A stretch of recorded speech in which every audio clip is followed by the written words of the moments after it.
Thank you so much. Thanks for having me. And it's a sandwich of marketing talk. It was really interesting presentation from Dave there as well. So cool. Okay, so tackling the struggle of scaling paid media. So Uproar Media, we're a SaaS growth marketing agency. So we help SaaS companies scale, predominantly using paid media content and conversion rate optimization. So this presentation is about scaling. It's not necessarily how to run paid ads.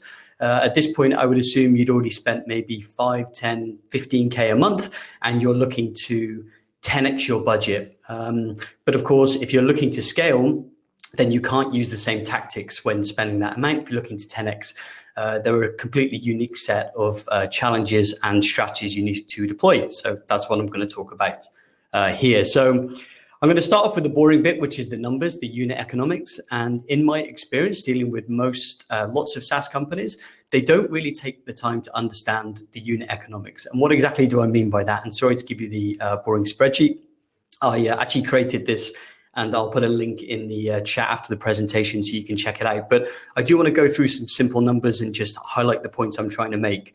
So this number's in green, you can input yourself, and then it will spit out these numbers on the right-hand side. So using this hypothetical example of a SaaS business, assuming that your average revenue per user per month is $50 and your gross margin is 95% after you paid support costs and server costs, your churn rate is 7%, your projected CPA or cost per lead is $20, and the activation rate from user to paying customer is 10%. Bear with me, and you require 100 customers per month. That's basically going to spit these numbers out on the right-hand side. So in this example, we can see that your LTV is 679. The projected customer acquisition cost is 200. The customer lifetime value is 14 months. And critically, the CAC to LTV ratio is about a third, 3.39. So in the SaaS industry, it's fairly typical to have a 1/3 customer acquisition cost to LTV, the amount you're willing to pay to actually realize that LTV. Now, the key insight here, or one of the key insights, is that it would take 4.21 months to actually recover your customer acquisition costs. So you spent $200 in month one, but based on a $50 per month per user, it's going to take you over 4 months just to recoup that money. In this example as well, you can see that the ad budget required would be around 20K. And super critically, the cash low point would be 55K. So you'd actually cumulatively lose 55K before the trend starts to reverse and you move towards profitability. So you can see how critically important this is. And this graph is also in the sheet you can see. So it's actually only by months 12 that we break even. And then we come out of this cash flow trough, or the J curve as it's also called, and we move into profitability. So you can see just how important SaaS unit economics are, because obviously when it takes multiple months to realize an LTV, you need to understand this. So I appreciate it's really, really difficult to actually get these numbers and to measure them. So make best case assumptions, continuously come back, stress test them, and make sure you're measuring them. And that's going to set you up for scaling. So the boring bit, the numbers, is probably the most important first step. Full funnel content led. So one of the big mistakes that we see is that you get success, you spend 15, 20K a month, whatever it is, maybe less, maybe more, and you're able to essentially reach those users because they're probably already in the market for a solution just like yours. So when you're looking to scale, of course, you need to cast a much, much wider net. So what does that mean? It means that you have to reach people with educational, original research, insights, humor. The difference is when you go more upper funnel and you're reaching cold audiences, people don't know who you are. You have zero trust and credibility. So with these users, you need to bring more value.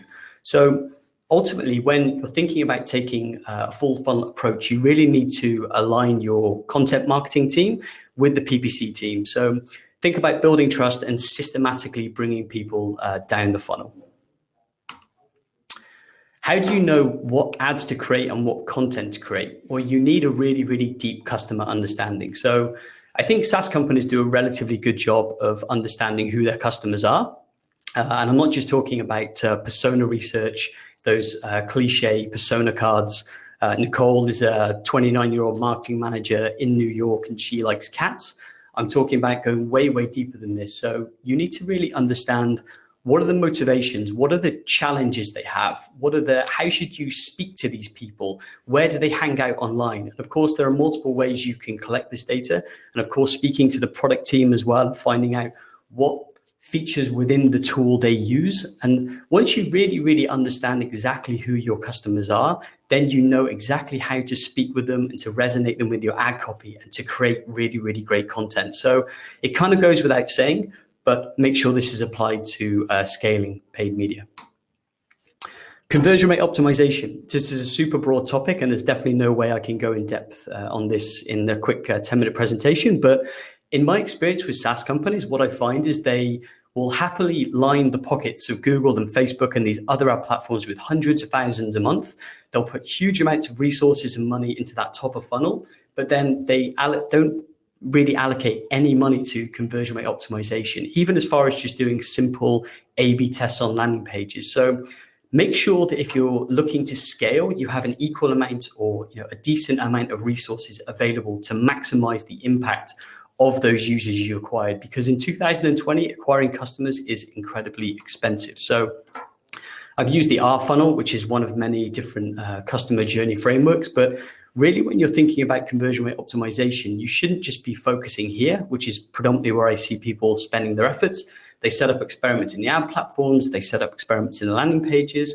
Really, you should be looking at the entire funnel, the customer journey, and there is so much opportunity here.